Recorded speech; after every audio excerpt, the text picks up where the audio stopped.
नमस्कार भैया, विद्या भारती की ऑनलाइन क्लास में आप सभी का एक बार पुनः स्वागत है।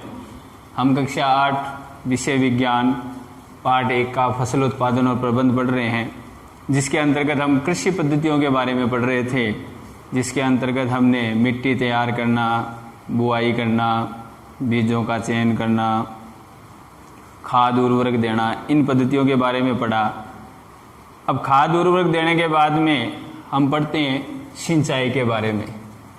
पौधों की वृद्धि के लिए सिंचाई, पानी की आवश्यकता होती है। कोई भी जीव जंतु हो, चाहे हम हो, कोई अन्य पशु हो, पेड़ पौधे हो, सभी को जल की आवश्यकता होती है। बिना जल के जीवन है वो संभव नहीं है। तो इसलिए पौधों को भी सिंचाई के लिए सिंचाई की आवश्यकता होती है। तो सिंचाई क्या है? निश्चित अंतराल में खेत में पौधों को जल देना सिंचाई कहलाता है। एक निश्चित अंतराल में, एक निश्चित मिट्टी की क्षमता के अनुसार, पौधे की आवश्यकता के अनुसार एक निश्चित अंतराल में क्या है, पौधों को जल देना, उसे हम क्या कहते हैं? सिंचाई कहते हैं। समय समय पर देते हैं, 1 दिन से या 2 दिन से, आवश्यकता के अनुसार। गर्मी ज़्यादा है तो ज़्यादा जल देना पड़ता है, गर्मी कम है तो कम जल देना पड़ता है। तो वो पौधों की आवश्यकता के अनुसार, मिट्टी के अनुसार दिया जाता है। पौधों में लगभग 90% जल होता है। संपूर्ण पौधे के अंदर जो जल की मात्रा होती है वो 90% होती है। तो इससे हम अनुमान लगा सकते हैं कि पौधों को जल की कितनी आवश्यकता होती है। अब पौधों को जल की आवश्यकता क्यों होती है, किस कारण से होती है, उससे क्या प्रभाव पड़ते हैं, उनके बारे में अध्ययन करते हैं। पौधों की वृद्धि व परिवर्धन के लिए जल की आवश्यकता होती है। पौधा बिना जल के न तो वृद्धि कर सकेगा, न उसका परिवर्धन होगा, विकास होगा। दूसरा, पौधे की जड़ें जल के साथ मिट्टी के अंदर जो भी पोषक पदार्थ है, खनिज पदार्थ है, उनका अवशोषण जल के साथ खनिजों व उर्वरकों का अवशोषण करता है। हमने जो खाद मिट्टी में दी है, मिट्टी के अंदर जो पोषक पदार्थ होते हैं, उन सभी पोषक पदार्थों का जड़ें जल के साथ क्या करती है? अवशोषण करती है, जो पौधे को मिलते हैं। अगर जल की कमी होगी तो वो पोषक पदार्थ पौधे को उपलब्ध नहीं होंगे। तीसरा है बीजों के अंकुरण के लिए। शुष्क बीज कभी भी अंकुरित नहीं होते। जब उनको जल मिलेगा, नमी होगी, तो नमी के अंदर जल है वो क्या होते हैं? अंकुरित होते हैं। तो बीजों के अंकुरण के लिए भी जल की आवश्यकता होती है। पोषक पदार्थों का पौधे के विभिन्न भागों में स्थानांतरण जल की घुलित अवस्था में होता है। अगर पौधे में जल की कमी होगी तो जो पोषक पदार्थ जो मिट्टी से लिए गए हैं वो पौधे के विभिन्न भागों में, पौधे के तने में, पत्तियों में, शाखाओं में, सभी भागों में पहुंचाने का कार्य कौन करता है? जल करता है, क्योंकि वो पोषक पदार्थ जल में घुलकर पौधे के विभिन्न भागों तक पहुंचते हैं, इसलिए जल की आवश्यकता होती है। फसल की पाले व गर्मी से सुरक्षा। पाला मतलब जब सर्दी पड़ती है तो ज़्यादा सर्दी में भी जो जल है वो आवश्यक है पौधे के लिए, क्योंकि वो पौधे के विभिन्न भागों में जल, बर्फ या पाले का प्रभाव को क्या करता है? कम करता है, जिससे पौधे को नुकसान नहीं हो। अगर जल की कमी होगी तो पाले की अवस्था में पौधे की जो पत्तियां हैं वो सूख जाएगी, पौधा नष्ट हो जाएगा। और गर्मी में पौधे को जल की आवश्यकता ज़्यादा होती है, क्योंकि यदि गर्मी पड़ेगी तो पौधे की पत्तियां सूख जाएगी। और अगर पौधे को गर्मी में जल देते रहें तो उसमें जल है वाष्प बनकर निकलता रहेगा और पौधे का जो तापमान है वो नियमित बना रहेगा। पौधा वो सूखेगा नहीं, तो गर्मी से बचाता है पौधे को और सर्दी से भी बचाता है जल, इसलिए पाले और गर्मी में भी उसकी आवश्यक सुरक्षा करता है। फसल वृद्धि के लिए, फसल की या पौधे की वृद्धि के लिए मिट्टी में नमी का रहना बहुत जरूरी है। अगर मिट्टी में नमी बनी रहेगी तो पौधा है वो पर्याप्त वृद्धि करेगा, अन्यथा उसकी वृद्धि वो रुक जाएगी। तो ये विभिन्न कुछ कारण यहाँ लिखे हुए हैं जिनके लिए जल की आवश्यकता पौधे को होती है। अब सिंचाई के स्रोत क्या है? स्रोत मतलब पौधों के सिंचाई के स्रोत, कहाँ से जल मिलता है, जल की आवश्यकता की पूर्ति कहाँ से होती है? तो जल की आवश्यकता की पूर्ति जो कुछ मात्रा तो उसकी वर्षा से होती है, लेकिन वर्षा की नियमितता नहीं रहती है। तो कभी मान लीजिए बारिश हो गई, कभी नहीं हुई, तो पौधे वो पानी की अनुपस्थिति में सूख जाएंगे, मर जाएंगे। तो उस स्थिति में सिंचाई के लिए जो स्रोत काम में ले जाते हैं, पहला कुआं, खेतों में कुएं होते थे पुराने समय में, आजकल उनकी जगह क्या होते हैं, नलकूप, ट्यूबवेल जिसको हम बोलते हैं, उनका उपयोग किया जाता है। तालाब बनाए जाते थे बरसात का पानी को इकट्ठा करने के लिए, झीलें होती थी, नदियाँ, बांध, नहरें आदि, ये सारे कुएं, नलकूप, तालाब, झील, नदियाँ, बांध, नहरें आदि, बावड़ी है और भी है। तो ये सारे जो है जल के स्रोत हैं, जो जल खेतों में आता है। तो ये जल के स्रोत हो गए। अब सिंचाई के पारंपरिक तरीके जो पुराने समय में अपनाए जाते थे, हालांकि पुराने समय में अपनाए जाने वाले जो तरीके होते थे वो थोड़े सस्ते होते थे, जंतुओं का उनमें उपयोग किया जाता था। तो सिंचाई के पारंपरिक तरीके कुओं, झीलों व नहरों में उपलब्ध जल को मवेशी मतलब पशु या मजदूरों की सहायता से जल को खेतों में पहुंचाए जाते थे। तो पुराने समय में मवेशी जानवरों की सहायता से या मजदूर लगाकर कुओं से पानी निकालकर पशुओं के माध्यम से या मजदूरों के माध्यम से जल है वो पौधों को दिया जाता था। ये विधि सस्ती लेकिन कम दक्ष थी। कम दक्ष मतलब कम उपयोगी या समय ज़्यादा लगता था। तो ये पारंपरिक तरीके कौन कौन से? मोट या गिरनी लगाई जाती थी।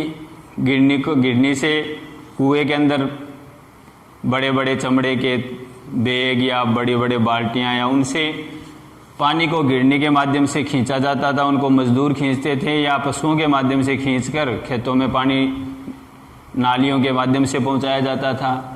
या उनकी जगह चेन पंप लिया जाता था। चेन पंप गिरनी की तुलना में इसमें थोड़ा श्रम कम लगता है क्योंकि चेन पंप खींचना आसान होता है। तो चेन पंप लगाकर भी पानी को मजदूर या पशुओं से खींचा जाता था। ढेकली में किसी लंबी लकड़ी या किसी छड़ के को दूसरी तरफ किसी वजनदार वस्तु को लटकाकर या उससे पानी निकाला जाता था। रहट, उत्तोलक जो पशुओं के माध्यम से चलाए जाते थे, एक चेन सिस्टम की तरह होता है जिससे कुएं से पानी निकालना। तो ये सारे पारंपरिक तरीके हैं जिनके माध्यम से कुओं से या नदियों से, नहरों से पानी निकालकर खेतों में नालियों के माध्यम से फसलों को दिया जाता। तो ये पारंपरिक तरीके। आजकल क्या होता है? आजकल पंप लगाए जाते हैं, मोटर जिसको हम बोलते हैं, जो बिजली से चलती है, डीजल से चलती है। तो आजकल जल के को ऊपर खींचने के लिए कुएं से या ट्यूबवेल के अंदर मोटर डालते हैं। तो सामान्यतः पंप का उपयोग किया जाता है। पंप को चलाने के लिए डीजल, बायोगैस जिसे हम गोबर गैस बोलते हैं, विद्युत या सौर ऊर्जा का उपयोग किया जाता है। अब हम सिंचाई की आधुनिक विधियों के बारे में पढ़ते हैं जिससे जल कम अपव्यय हो। तो इसकी पहली विधि है छिड़काव तंत्र, जिसको हम फव्वारा तंत्र बोलते हैं। फव्वारे आपने खेत में देखे होंगे। सामान्य हम खेतों में जाते हैं तो फव्वारे चलते हुए देखते हैं, तो उसे हम छिड़काव तंत्र बोलते हैं। उसमें जल इस प्रकार से पौधों पर गिरता है जैसे बारिश हो रही हो। तो इस विधि का उपयोग असमतल भूमि में किया जाता है, जैसे कहीं ऊंची हो, कहीं नीची हो भूमि। तो ऐसी भूमि पर, असमतल भूमि पर इस विधि का उपयोग किया जाता है जहाँ जल कम मात्रा में उपलब्ध हो, जहाँ पे जल की कमी हो। जैसे अपना क्षेत्र है राजस्थान, तो यहाँ पे जल की ज़्यादातर क्षेत्रों में कमी होती है, तो इस विधि का उपयोग किया जाता है। इनमें ऊर्ध्व पाइपों के ऊपर सिरों पर घूमने वाले नोजल लगे होते हैं। जो नोजल होती है, जैसे ये कोई मुख्य पाइप है, इस मुख्य पाइप से अन्य पाइप जुड़े हुए होते हैं। इन पाइपों के ऊपर ऊर्ध्व पाइप, ऊर्ध्व मतलब सीधे ऊपर ऊर्ध्व पाइप लगे रहते हैं जिनके ऊपर घूमने वाले नोजल लगे रहते हैं। ये घूमते हैं ताकि वो सभी दिशाओं में चारों ओर अपने पानी दे सके। तो ये मुख्य पाइप है जो पंप के माध्यम से कुओं से जुड़े होते हैं। तो पंप चलता है, इनमें पाइप आता है, इनसे इन पाइपों में पानी जाता है। इन पाइपों से पानी ऊर्ध्व पाइपों में नोजल की सहायता से जैसे बरसात होती है वैसे बूंद बूंद करके गिरता है। तो इनमें ऊर्ध्व पाइपों के ऊपर सिरों पर घूमने वाले नोजल लगे रहते हैं। तो ये घूमने वाले जो नोजल है वो चारों दिशाओं में पानी का छिड़काव करते हैं। ये पाइप निश्चित दूरी पर मुख्य पाइप से जुड़े होते हैं। जैसे ये मुख्य पाइप है, एक पाइप यहाँ डाल दिया, एक थोड़ी दूरी पर डाल दिया, एक थोड़ी दूरी डाल दिया, तो कुछ जगह छोड़ छोड़ के पाइप डाले जाते हैं खेत में।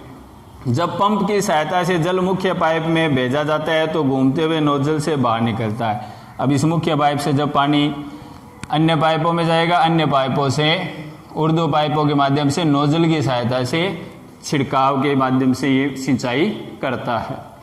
इसका छिड़काव पौधों पर इस प्रकार होता है जैसे वर्षा होती है।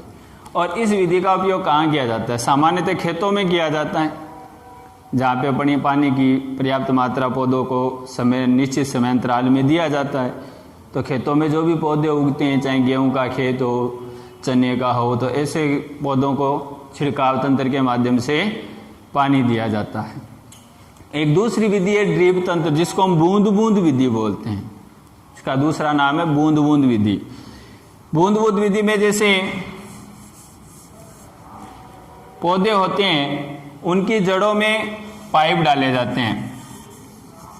जो पौधे की जड़ें होती हैं, जैसे बगीचों में पौधे लगे रहते हैं, जैसे ये एक पौधा ये है, एक पौधा ये है, तो एक पाइप डाल दिया। इस पाइप को एक मुख्य पाइप से जोड़ देते हैं। अब इस पाइप में जब पानी आएगा तो इनमें पानी भी जगह जगह क्या होते हैं, छोटे छोटे छेद होते हैं, जो पौधों की जड़ों में पानी रिसता रहता है। जब इस मुख्य पाइप से पानी इन पाइपों में जाएगा, इन पाइपों में छोटे छोटे छेद होते हैं जिनसे पानी टपकता रहता है, और वो पानी जो पौधे की जड़ें होती हैं उन जड़ों में चला जाता है और वो पौधों को मिल जाता है। तो इस विधि को बोलते हैं ड्रिप तंत्र विधि। तो इस विधि में जल बूंद बूंद करके सीधे पौधे की जड़ों में गिरता है। तो बूंद बूंद गिरता है जिससे पानी व्यर्थ नहीं जाता। ऐसे क्षेत्र जहाँ पे पानी की कमी होती है उन क्षेत्रों के लिए ये वरदान है। अतः इसे ड्रिप तंत्र कहते हैं। इस विधि से फलदार पौधे बगीचे, जो बगीचे होते हैं उनमें इस विधि का उपयोग किया जाता है। खेतों में ये ज़्यादा उपयोगी नहीं है। ये जैसे छोटे बगीचे होते हैं, बाड़ियाँ होती हैं, फलदार पौधे होते हैं, फूल वाले पौधे होते हैं, उनमें ये ज़्यादा उपयोगी है। बगीचों में वृक्षों को पानी देने में सर्वोत्तम तरीका है।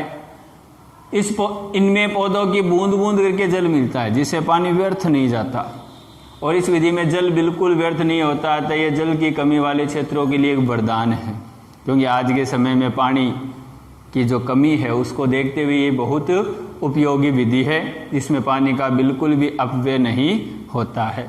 तो आज हमने सिंचाई के बारे में पढ़ा। अगले वीडियो में हम खरपतवार, पौधों को खरपतवार देंगे, फिर हम फसल तैयार हो जाएगी उसकी कटाई के बारे में पढ़ेंगे। कटाई के बाद में पौधे के जो अनाज निकाला गया उसके भंडारण के बारे में पढ़ेंगे। उनका हम अगले वीडियो में अध्ययन करेंगे। तब तक आप इसका सही ढंग से अध्ययन करें। धन्यवाद। जय हिंद, जय भारत।